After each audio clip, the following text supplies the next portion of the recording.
Corona తర్వాత కూడా జనాలకి మంచి పథకాలు ఇచ్చిండు, వాస్తవమా కదా? ప్రజలతో పాలన వాస్తవమా కదా? ఏంది పింఛన్లు ఇచ్చిండు. ఇప్పుడు సినిమా టికెట్లు అంటే నేను ఐమాక్స్ పోతా, నువ్వు మామూలు పోతావు, నీకు న్యాయం జరిగిందా లేదా? అందరికి ఒక టికెట్ న్యాయం జరిగిందా లేదా? జరిగింది, చాలు. ఇప్పుడు వాళ్ళెవరో బాగుపడే బదులు జనాలు బాగుపడాలి, చాలు. ఇల్లులు ఇచ్చిండు, పింఛన్లు ఇచ్చిండు, చాలా ఇచ్చిండు. జనం కోసం జగనన్న, జనం కోసం జగనన్న. వాస్తవం అది. విజయసాయి రెడ్డి రాజీనామాపై మీరు ఎలా కేసులు ఇప్పుడు కూటమి ప్రభుత్వం సరే ఇప్పుడు కూటమి ప్రభుత్వం అతన్ని ప్రెజర్ చేస్తుంది. సరే ఇప్పుడు తప్పుకోవచ్చు, ఏముంది? నీకు నచ్చలేదు బై జాబు, ఈ జాబ్ నచ్చకపోతే ఇంకోటి చేస్తావు. ఇప్పుడు నేను ఎందుకు నచ్చలేదు అంటే ఏం చెప్తావు? ఒకవేళ విజయసాయి రెడ్డి అప్లోవర్ గా మారిపోతే జగన్ పరిస్థితి ఏంటంటారు? ఎవరు? విజయసాయి రెడ్డి. ఇప్పుడు జగన్ ఇన్ని కేసులు ఇన్ని ఉన్నాయను కదా, పైన ప్రభుత్వం బీజేపీదే, కింద ప్రభుత్వం కూటమిదే. ఏం చేశారు? ఏం చేశారు? ఇప్పుడు కేసు నిరూపించడానికి ఒక రోజు చాలు, రిమాండ్ పంపించడానికి ఒక రోజు చాలు. ఏం చేశారు? ఏం లేవు. అందరి మీద కేసులు ఉంటాయి, వాస్తవం అది. అది కేసులు అనేది రాజకీయ నాయకులు కేసులు రాజకీయ మీరు చెప్పండి, చెప్పండి. రేవంత్ మీద కేసులు లేవా? కేటీఆర్ మీద, కేసీఆర్ మీద లేవా? హైయెస్ట్ కేసులు ఉంటాయి, కామన్ అయ్యి. ఇప్పుడు నచ్చని కేసులు పెడుతుంటారు భయ్. ఇప్పుడు పరిపాలన బాగానే ఉందన్న చంద్రబాబు. నువ్వు అడిగిన నాకు నచ్చని కేసు పెడతాను, ఒప్పుకుంటా? అదన్నా ఇప్పుడు చంద్రబాబు నాయుడు గారు, పవన్ కళ్యాణ్ గారి పరిపాలన బాగానే ఉంది కదా? ఏం బాగుంది? నీకేం నచ్చింది? సంవత్సరమే అవుతుంది కదా. 35,000 మంది మిస్సింగ్ అన్నారు, నా దగ్గర డాటా ఉందన్నారు. పవన్ కళ్యాణ్ ఇప్పుడు ఎడిగిపోయిండు, చెప్పండి ఆన్సర్.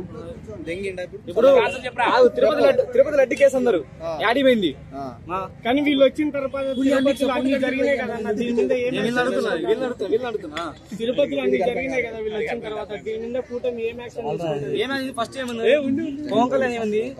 ఏదో దీక్ష చేసిండు, ఏందని తప్పును క్షమించే దీక్ష ఏదో చేసిండు. ఏదో దీక్ష ఎందుకు చేసిండు అంటే వీళ్ళు తప్పు చేసిందా వాళ్ళు తప్పు చేసిందా?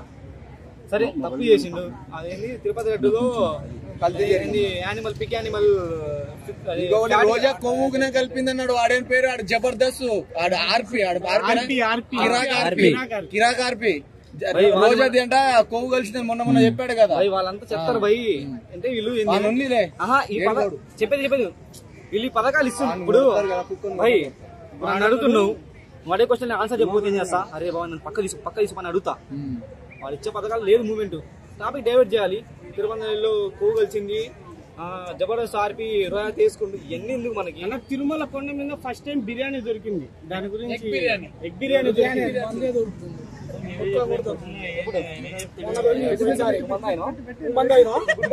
తిరుమల కొండ మీద మంది దొరికిందా? ఎప్పుడు? Before elections. మరి ఎందుకు అప్పుడు కూటమి అది రాణిలో బయటకు ఇప్పుడు చెప్పు. లడ్డూలో కొవ్వు అన్ని కలిసినాయి అన్నారు. అంత ముందు కర్ణాటక నందిని డైరీ ఉంది, నందిని డైరీ నుంచి వస్తున్నాయి మిల్క్ అన్ని. తర్వాత సపరేట్ గా 300 కేజీ 300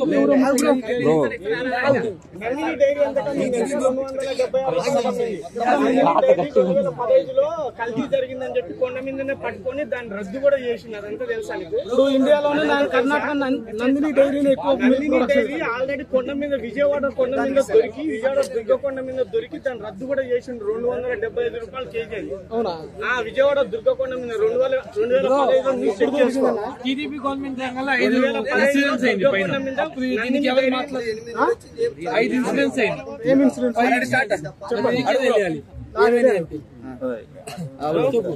అదే పవన్ కళ్యాణ్ రాకముందు సుగాలి ప్రీతి కేసు ఏమైంది అన్నాడు. కానీ ఆ సుగాలి ప్రీతి కేసు ఎప్పుడు జరిగింది అది కూడా చెప్పండి. ఏమైంది చెప్పు. సుగాలి ప్రీతి గురించి నాది లేదు. పవన్ కళ్యాణ్ ప్రతి మీటింగ్ లో సుగాలి ప్రీతి గురించి నువ్వు చెప్పుదురా? అంత ముందు ఎన్నో రేపులు జరిగినాయి, వాటి గురించి ఎందుకు మాట్లాడరు?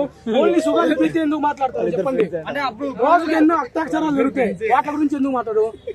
మెయిన్ వీళ్ళు మతం ఆధారంగా చూస్తారు, చూసే వాళ్ళందరూ మెయిన్ అది. ఇప్పుడు హిందువులకు అన్యాయం జరిగితే ఎవరు మాట్లాడరు, ముస్లింలకు క్రిస్టియన్లకు ఏదైనా జరిగితే అది వస్తుంది. ఇప్పుడు ఆంధ్రాలో ఎన్నో గుళ్ళను ఇప్పుడు అన్న క్యాంటీన్ తప్ప ఎవరు పథకం ఒకటి అమలు చేశారా? రోడ్లు వేస్తున్నాడు. సంక్రాంతికి 3 సిలిండర్లు ఇస్తాను. చెప్పేది ప్రకాశం డిస్ట్రిక్ట్ మార్కప్